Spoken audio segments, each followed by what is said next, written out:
बिस्मिल्लाहिर्रहमानिर्रहीम। अस्सलामु अलैकुम वरहमतुल्लाह। आप देख रहे हैं पयाम करबला इस ज़र्रे नाचीज़ के साथ। ब्रेक से कबल जिक्र हुआ कि शहीद के क्या फ़ज़ाइल हैं। अब हम जानना चाहते हैं कि अहादीसे करीमा में हुज़ूर जाने आलम सल्लल्लाहु ताला अलैहि वालैहि वसल्लम ने शहीद के क्या क्या फ़ज़ाइल बयान फरमाए हैं, और इस मकसद के लिए मैं अब रुख कर रही हूँ, मैं समत बढ़ रही हूँ जनाब आलिमा सफ़ा फ़ातिमा आपकी। बिस्मिल्लाहिर्रहमानिर्रहीम। जैसा कि हम जानते हैं कि दीन इस्लाम में मौत की तमन्ना करना, मसाइब की वजह से घबरा कर मौत की तमन्ना करना, दुआ करना, ये पसंदीदा अमल नहीं है।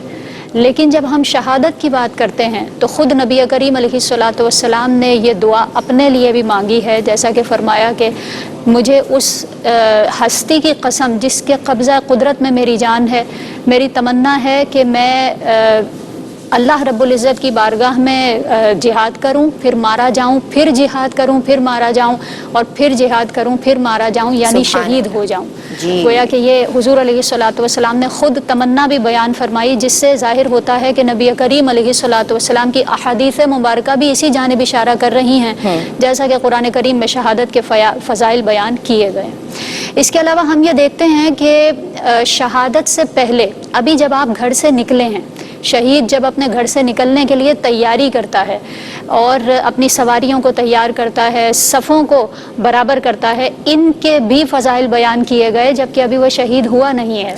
सिर्फ यहाँ से घर से जाने की तैयारी है। और हदीस मुबारका में आता है कि जिसके पाँव गर्द आलूद हो जाएं इस हाल में कि वो अल्लाह रब्बुल इज़्ज़त की रिज़ा चाहने वाला हो, शहादत की तमन्ना रखने वाला हो, तो उसके पाँव को दोज़ख की आग कभी नहीं छू सकती।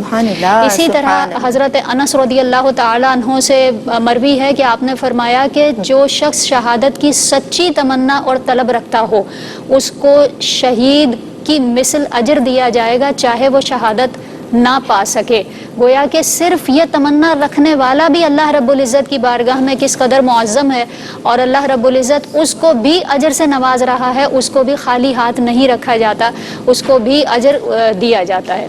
इसी तरह ये तो सूरत हाल ये हुई कि अभी आप शहादत के लिए सिर्फ जा रहे हैं, तैयारी कर रहे हैं, यानी उस जज्बे की भी अहमियत है, उस पे भी सवाब का तरत्तुब है और उस पर भी सवाब का तरत्तुब किया जाता है। फिर वो मज़ीद भी बयान किया गया कि अल्लाह रब्बुल इज़्ज़त की राह में जो शख्स निकलता है, तो हज़रत अबू हुरैरा रज़ियल्लाहु ताला अन्हु फरमाते हैं कि जो ज़ख्मी हो गया, यानी इस शहादत के सफ़र में जो सिर्फ ज़ख्मी हुआ है, अभी उसको शहादत नहीं मिली है, उसका दर्जा क्या बयान किया गया कि वो आखिरत में अल्लाह रब्बुल इज़्ज़त की बारगाह में हाजिर होगा, और इस हाल में हाजिर होगा कि जब इस ज़ख्म के बाद उसको शहादत मिल गई तो रब ताला की बारगाह में इस हाल में हाजिर होगा कि उसके जिस्म से खून बह रहा होगा और वो तरोताज़ा होगा, और उसके खून में से मुश्क की खुशबू आती है। सुभान अल्लाह। ये शहादत के एतबार से कि अभी जो ज़ख्म बह रहे थे उन पर भी अल्लाह रब्बुल इज़्ज़त ने अजर को मुरत्तब फरमाया।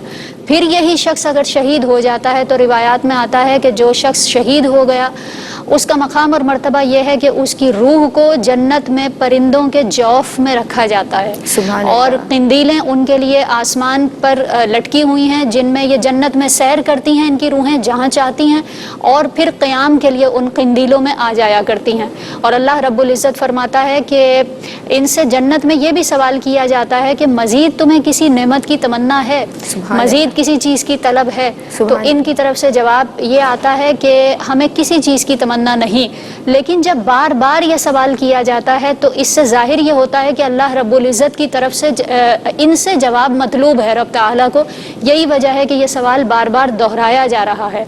तो फिर ये कहा जाता है कि शहदा इस मकाम पर जवाब देते हैं कि ए अल्लाह रब्बुल इज़्ज़त, जो नेमतें हमें यहाँ दी गई उसके बाद तो कोई तमन्ना नहीं है सिवाय इसके कि हमें दोबारा दुनिया में भेज दिया जाए और हम उसी तरह तेरी राह में शहीद हों और फिर दोबारा वही अजर पाकर तेरी बारगाह में हाजिर हो जाएं। सुभान अल्लाह। तो गोया कि ये शहादत के फ़ज़ाइल जो हदीस पाक में बयान किए जा रहे हैं, तो इसको सामने रखते हुए नतीजा यही निकलता है कि जो शख्स हयात अबदी हासिल करना चाहता हो उसको चाहिए कि वो शहादत की तमन्ना रखे, इसका मुश्ताक रहे और हमा वक्त इसके लिए तैयार भी रहे, तैयारी भी हो, सिर्फ शौक़ नहीं बल्कि तैयारी भी हो। तो ऐसा शख्स वो शख्स है कि जिसको फ़ना से बका की तरफ इस तरह उसकी रूह परवाज़ करती है कि आसमान और ज़मीन की हर मखलूक उसके लिए اس آسمان اور زمین کی ہر مخلوق کے لیے وہ قابل رشک بن جاتا ہے۔ سبحان اللہ، ماشاء اللہ، بارک اللہ۔